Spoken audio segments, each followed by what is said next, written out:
রহস্যময় গুপ্ত সংঘ ইলুমিনাতি ও এর ইতিহাস।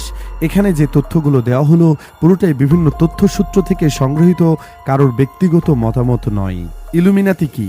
এটি একটি শক্তিশালী এবং সুরক্ষিত সংস্থা যা গোপনভাবে সমগ্র আধুনিক বিশ্বকে পর্দার আড়াল থেকে নিয়ন্ত্রণ করে। মূলত প্রচার মাধ্যমকে নিয়ন্ত্রণ ও হাতিয়ার করে এবং মস্তিষ্ককে ধোঁকা দিয়েই এটি করেছে, এই মুহূর্তেও করে চলেছে। অন্যথায় এটি বিশ্বের সবচেয়ে বড় এবং নামী ষড়যন্ত্র তত্ত্বের একটি। কারণ 1969 সালে চাঁদ ল্যান্ডিংয়ের ষড়যন্ত্র তত্ত্ব, জন এফ কেনেডি হত্যাযজ্ঞ এবং 9/11 এগুলির স্থান এবং সম্পর্কে নিজেদের সীমাবদ্ধ করে। কিন্তু ইলুমিনাতি উৎসাহীরা বিশ্বাস করে যে সব ঘটনার মধ্যে ওপর থেকে কোনো রহস্য বা কারো হাত জড়িয়ে আছে এবং এগুলিকে সহজে তাচ্ছিল্য করা সম্ভব নয়। আধুনিক সময়ে ইলুমিনাতি শব্দটি একটি ষড়যন্ত্রকারী সংগঠনকে বোঝায় যা বর্তমানে বিশ্ব পরিচালনার মাস্টার মাইন্ড বলে মনে করা হয়। এই সংস্থাটি উভয় সরকার এবং বহুজাতিক কর্পোরেশনগুলির নিয়ন্ত্রণ করে। এই নামটি ল্যাটিন শব্দ ইলুমিনাটুর থেকে এসেছে, যার অর্থ জ্ঞানদীপ্ত। ইলুমিনাতি প্রথম প্রকাশ পায় 1763 থেকে 1785 সাল পর্যন্ত মাত্র এক দশক ধরে পরিচালিত বাভারিয়ান ইলুমিনাতি থেকে। এই সংগঠনটি জার্মান আইন প্রফেসর অ্যাডাম ওয়াইশুপটি প্রতিষ্ঠা করেছিলেন, যিনি জ্ঞানোদ্দীপ্ত আদর্শে দৃঢ়ভাবে বিশ্বাস করেছিলেন এবং সমাজের সবচেয়ে উঁচু স্তরে পৌঁছে দিতে পেরেছিলেন। ওয়াইশুপ্ট ইলুমিনাটির সদস্যদেরকে যুক্তি, জনকল্যাণ এবং অন্যান্য ধর্মনিরপেক্ষ মূল্যবোধ নিশ্চিত করতে চেয়েছিলেন, যাতে তারা ক্ষমতায় এসে রাজনৈতিক সিদ্ধান্তগুলি প্রভাবিত করতে পারে। 6 বা 9 জন ব্যক্তির জন্য একটি উচ্চাভিলাষী ছিল, কিন্তু তারা সত্যিই পৃথিবীকে নিজেদের অধীন করতে চেয়েছিলেন। Alice von Kannon conspiracy theories and secret socialists for ডামিসের সহ-লেখক। প্রথম দিকে গোষ্ঠীতে ছিল মাত্র কয়েকজন মানুষ, এমনকি এটির বৃহত্তমতেও এটি কেবল 650 থেকে 2500 সদস্যের মধ্যে সীমাবদ্ধ ছিল। গ্রুপটি অন্যান্য গ্রুপের মধ্যে স্লিপার সেল তৈরি করার মাধ্যমে আকারে বৃদ্ধি পেয়েছিল। ইলুমিনাতির সদস্যরা তাদের নিজস্ব গোপনীয়তা সদস্য নিয়োগের জন্য ফ্রি ম্যাসন গ্রুপ যোগ দিয়েছিলেন।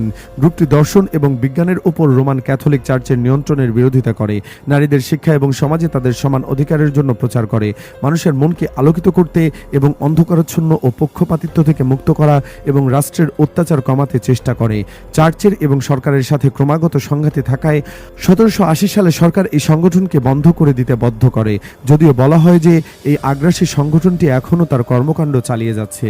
ইলুমিনাতির চিন্তাধারা। ঐতিহাসিক ইলুমিনাতির দুটি দিক ছিল, তাদের অদ্ভুত অনুষ্ঠান এবং আদর্শ। ইলুমিনাতিরা অস্বাভাবিক জিনিস প্রচুর করেছিল। তাদের সিম্বল বা চিহ্ন ব্যবহার করা, যেমন পাঁচ পেঁচা ধরা এবং পড়ার থেকে বিরত থাকতে আড়ালে আবডালে চলা, এবং নোভিস, মিনার্ভাল এবং ইলুমিনেটেড মিনার্ভালের মতো জটিল ক্রমান্য তারা পদে বিভক্ত করে। শুরুর দিকে ইলুমিনাতির সদস্যরা 30 বছরেরও বেশি কাউকে বিশ্বাস করে না। সদস্যরা খুব প্যানোরেট এবং একে অপরকে শনাক্তকরণে গোপন রাখার জন্য গুপ্তচরবৃত্তি প্রোটোকল বা নিয়ম হিসেবে ব্যবহার করেছিলেন। কিন্তু তারা এই অদ্ভুত অনুষ্ঠানগুলি অনুসরণ করার সময় তারা এমন একটি বিশ্বব্যাপী উৎসাহকে উৎসাহিত করেছিলেন যা যুক্তিযুক্ত চিন্তাধারা এবং আত্মশাসনের মতো আলোকিত আদর্শগুলি প্রতিফলিত করেছিল। ইমিউনিটি বিশ্ব শাসকদের চেয়ে বিপ্লবীদের কাছাকাছি ছিল, কারণ তারা রাজতন্ত্রের মতো ইলুমিনাতিকে বিশ্বকে নিয়ন্ত্রণ করতে পেরেছে। ঐতিহাসিকরা মনে করেছেন যে ইলুমিনাটি কিছুটা সফল হয়েছিল, সবচেয়ে বেশি হয়েছিল প্রভাব বিস্তার করায়, যদিও অবশ্যই অনেকে বিশ্বাস করে যে ইলুমিনাতির সাফল্যের সাথে পৃথিবী দখল করে এবং আজও নিয়ন্ত্রণ করে। যদি এই সর্বশক্তিমান গোষ্ঠী বিশ্বের প্রভাব বিস্তার না করতে পারত, তবে আমরা সম্ভবত এটি সম্পর্কে জানতাম না। আমরা জানি যে ইলুমিনাতির কিছু প্রভাবশালী সদস্য ছিল, অনেকগুলো ডিউক এবং অন্যান্য নেতাদের সাথে যারা শক্তিশালী ছিল, কিন্তু ইতিহাসের পাতায় হারিয়ে গেছেন। কিছু সূত্র লেখক জোহান গো থেকে এই দলের সদস্য চিহ্নিত করেছে। ইলুমিনাটির প্রভাব আপনি আমাদের সম্পর্কে কতটা বিশ্বাস করেন তার উপর নির্ভর করে।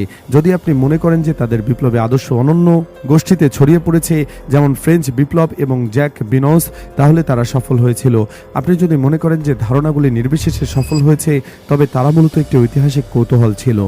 কেন আসল ইলুমিনাতি অদৃশ্য হয়ে গেল? তাদের মুছে ফেলা হয়েছে। হোডাপ বলেছেন, মানুষ বিভিন্ন সময়ে তাদের পুনরুজ্জীবিত করার চেষ্টা করেছে, কিন্তু এটি একটি অর্থ উপার্জন পরিকল্পনা। 1785 সালে বাভারিয়ার ডিউক কার্ল থিওডর ইলুমিনাটি সহ গোপন সমাজ বা সংঘবদ্ধগুলিকে নিষিদ্ধ করেন এবং তাদের সাথে যোগদানকারী ব্যক্তিদের গুরুতর শাস্তি দেন। গ্রুপের বেশিরভাগ গোপন তথ্য প্রকাশ অথবা গোপন করা হয়, এবং যদি আপনি অধিকাংশ ইতিহাসবিদকে বিশ্বাস করেন, তবে ইলুমিনাতি অদৃশ্য হয়ে গিয়েছিল। যদিও বিচ্ছেদের মুহূর্ত থেকে এদের প্রবাদ বা গল্পগুলি আরও বিস্তৃত হয়েছে। আমেরিকার ইতিহাসের ষড়যন্ত্র তত্ত্বগুলির বর্ণনা অনুযায়ী জ্যাভিয়ার জন জ্যাভাকের মতো উচ্চ পদের ইলুমিনাতির সদস্যদের ঘরে পাওয়া নথিগুলো বিশ্বব্যাপী আধিপত্য ও সংস্কৃতির বিস্তারের স্বপ্নের মতো কিছু চমকপ্রদ ইলুমিনাতি তত্ত্বগুলি প্রমাণ দিয়েছে। ইলুমিনাতি যদি অদৃশ্য হয়ে যায় তবে তাদের কিংবদন্তি কিভাবে এখনও বেঁচে আছে।